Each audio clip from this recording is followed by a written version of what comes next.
कर्म बड़ा या भाग्य, यह दोनों एक ही सिक्के के दो पहलू हैं, जिसमें कर्म को मानने वाले लोग कहते हैं कर्म बड़ा है, लेकिन जो भाग्य को मानते हैं वे कहते हैं भाग्य बड़ा है।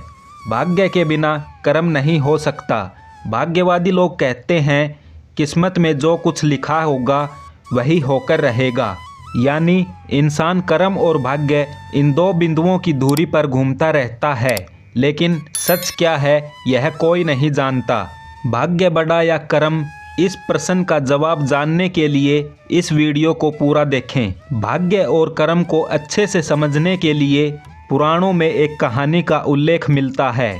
एक बार देव ऋषि नारद जी बैकुंठ धाम गए।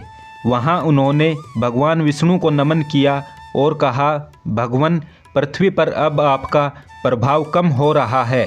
धर्म पर चलने वाले लोगों को कोई अच्छा फल नहीं मिल रहा है, जबकि जो पाप कर रहे हैं उनका भला हो रहा है।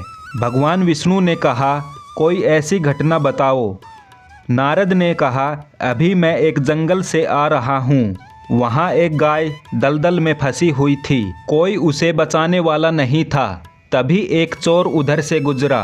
वह गाय पर पैर रखकर दलदल लांघकर चला गया। आगे जाकर चोर को सोने के सिक्कों से भरी एक थैली मिली। थोड़ी देर बाद वहाँ एक साधु आया। उसने गाय को बचाने की पूरी कोशिश की और उसने गाय को बचा दिया, लेकिन गाय को दलदल से निकालने के बाद जब वह साधु आगे गया तो एक गड्ढे में गिर गया। प्रभु, अब आप ही बताइए यह कौन सा न्याय है। नारद जी की बात सुनकर भगवान विष्णु ने कहा, यह सही ही हुआ है।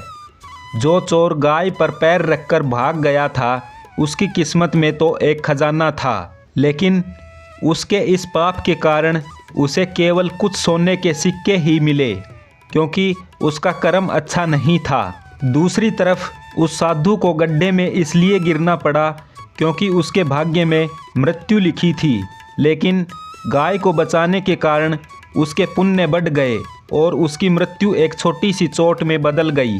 नारद मुनि भगवान विष्णु के इस जवाब को सुनकर संतुष्ट हो गए। वह समझ गए कि अगर कर्म अच्छा हो तो भाग्य को बदला जा सकता है, अर्थात कर्म ही भाग्य को बनाता है। गीता के अनुसार हमारी सोच, कर्म और व्यवहार हमारे भाग्य को निश्चित करते हैं। गीता के अनुसार अच्छा कर्म वह है जो मनुष्य निस्वार्थ भाव से बिना किसी मोह लालच के करता है, यानी किसी भी कार्य को करने से पहले अपने मन में मोह लालच नहीं हो तो वह कर्म अच्छा माना जाता है। इस प्रकार से हम देखते हैं कि भाग्य और कर्म के बीच में गहरा संबंध है। हमें अपने कर्मों पर विश्वास रखना चाहिए और संघर्ष के साथ अपने लक्ष्य की ओर बढ़ना चाहिए। भाग्य सिर्फ घटनाओं का ही मापदंड नहीं है, बल्कि हमारे कर्मों के माध्यम से हम अपना भाग्य स्वयं निर्मित कर सकते हैं।